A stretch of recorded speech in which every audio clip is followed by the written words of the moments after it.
It's tool time, so here we go. Hey, welcome back. I've got another tool time video for you, and today we're going to cover this Pittsburgh bearing, race, and seal driver set. So this is obviously made for pressing in your bearings when you're changing them on a hub, and I'm going to show you what the set's like and quickly, how you're going to go about and use it. Obviously this is Pittsburgh Automotive, so that means it's from Harbor Freight, and I've only used this maybe one time before, so I'll show you what it looks like. It comes with various different sizes, and they're all color coded by size, and then it comes with the driver. So one thing I like a lot of the toolkits at Harbor Freight is the blow mold case that they come in, because I keep all these blow mold cases in my cabinet. You can see over here I keep a lot of blow mold cases of tools in my cabinet, and that makes it nice to keep all the specialty tools all together in one spot. So as we open up the toolkit, you'll see that they're all various sizes and colored, so you can tell the difference. Now I'm doing a trailer hub bearing today, and this is the back of the hub. You can see that's the front, and this is the bearing replacement kit that I'm putting in. Generally on trailers you'll find that there's a large one that fits in the back and a smaller one that'll fit in the front of the hub. Now if you've never done bearings before, you'll see that these roller bearings right here slide inside this tapered surface, and they fit right in there, and they drive inside the tapered surface. So when you're installing this, you want to make sure that you don't ruin this taper surface or create any notches or nicks in there. So as this goes into your hub and gets into the right spot, it's a press fit. It doesn't just slide in there. You actually have to hammer it in, or you have to press it in with a press of some sort. So that's what this toolkit is for. You'll find basically the right size one, which is probably this, and it'll fit right in to the bearing race. And see, they're tapered just like the bearing race is, so it'll fit right in there. So this piece, which is your driver, actually fit right inside of here, and then you can just screw this on like such when you find the right one. It doesn't have to be tight, and then your bearing race will go right inside there. Then when you're ready to put it in, you'll put it in here, and you want to make sure that it's straight up and down while you tap on this with a hammer to get it going. So let me show you how that's done real quick, and that's pretty much how this tool is used, and that's what the kit looks like. There's a lot of different sizes on this kit to compensate for different race bearing races. And then after you drive the bearing race in, you can drive the seal in with one of these also, and the seals bend really easy, so it's important that you find the right size. Of course, when you're matching these up, you're just going to find the one that fits as close as you can to the outside,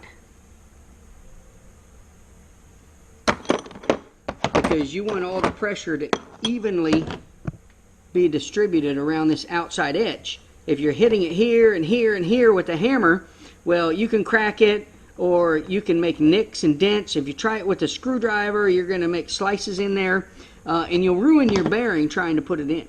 So let's put this in right quick, and then I'll tell you if I like the kit or not. So now I got my hub mounted in a vise so I can work with it, and I'm going to put the bearing race in. And before I did that, I put a little lubricant in the outside edge. I like to put a little lubricant to try to get to slide in easy. Then you want to get it in relatively straight. Now when you take your race seal driver, you want to put it in there straight. Now it's important that you have this going exactly straight in, and not crooked at an angle like this or like this. Once it gets started and it's straight in, you can tap it in. But if it's crooked when it starts, it's not going to want to go in very well. So try to identify if it's square or not. If there's a high side, like it looks a little high the way it's sitting in there over here, tap on that side first to try to get it in the edge.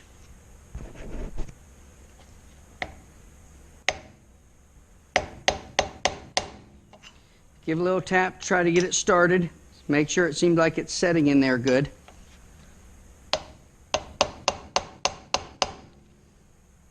You can kind of gauge it by how this looks around the outside perimeter.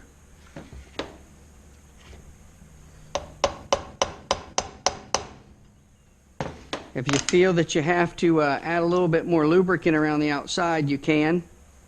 It doesn't take much.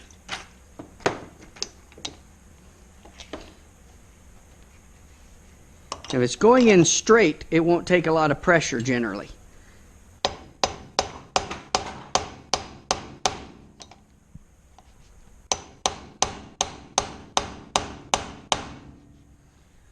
Now I feel a little pressure, so I almost feel like it's going a little bit crooked.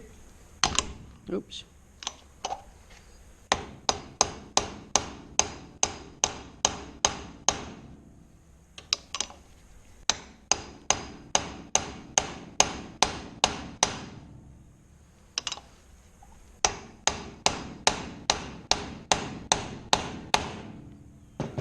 Now I feel like it's going in pretty easy at this point. A little firm pressure, but you can feel it's pressing. Now as I get to the last part, you'll hear it change sounds a little bit, and you'll notice that it's firm and it doesn't seem like it's moving.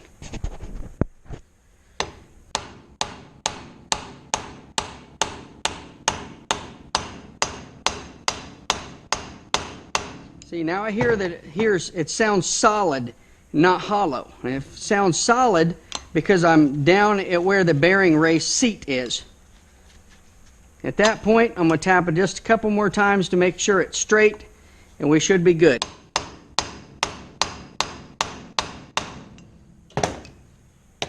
Okay, so now we would just inspect that this looks even all the way around that outside lip, which it does. And we would now put our other bearing race in on the other side. Then we'll do our seal that goes on top. So instead of boring you with the rest of it, we're going to take another look at the kit. So now that we've got this bearing race seated in the hub evenly, and you can kind of see right around the outside edges, that's what you'll look for to make sure it's even. Like I said, when it gets to the bottom of where it seats, you'll feel it be more solid. And the tool going in fit just right and did its job well. You can see it's marred up a little bit. This is the first time I've used this set. Now, like most Harbor Freight tools, I like their specialty kits.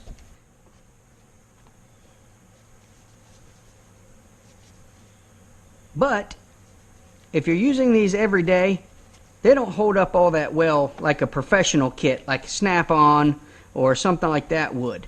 You know, this is something that I think the first time I've used this kit, I think I used it one other time just to press in some seals. This is the first time I've used it for a bearing race. It's something that I don't use very often, so to me, having a lower budget kit that's pretty complete is good, because I don't really need to spend hundreds of dollars on a professional set, because I don't do it all the time. I do notice if it's something you use it a lot, you know, you might want to invest in something a little higher grade than this, but if you're doing it just occasionally, it seems to work. You know, just from looking at one time on the bearing, you can see there's a little bit of wear right there, and of course a little bit of tap marks on the top. But you know, it did its job, and I'd have to say for the money I paid, I'm pretty happy with it. It gives me a capability to do everything I need to in various sizes. And it's a lot better than trying to get something like a socket or something to fit in here and try to pound it, because, you know, it saved the bearing race. And it looks good. It worked good. So that's it. Maybe you're investing in it. Either way, keep watching my tool time videos. and I'm going to get the rest of this thing put together right now. But you can be on your way. And remember, this is the bearing race and seal driver set from Harbor Freight, Pittsburgh brand. Thanks for watching. Subscribe. See you later.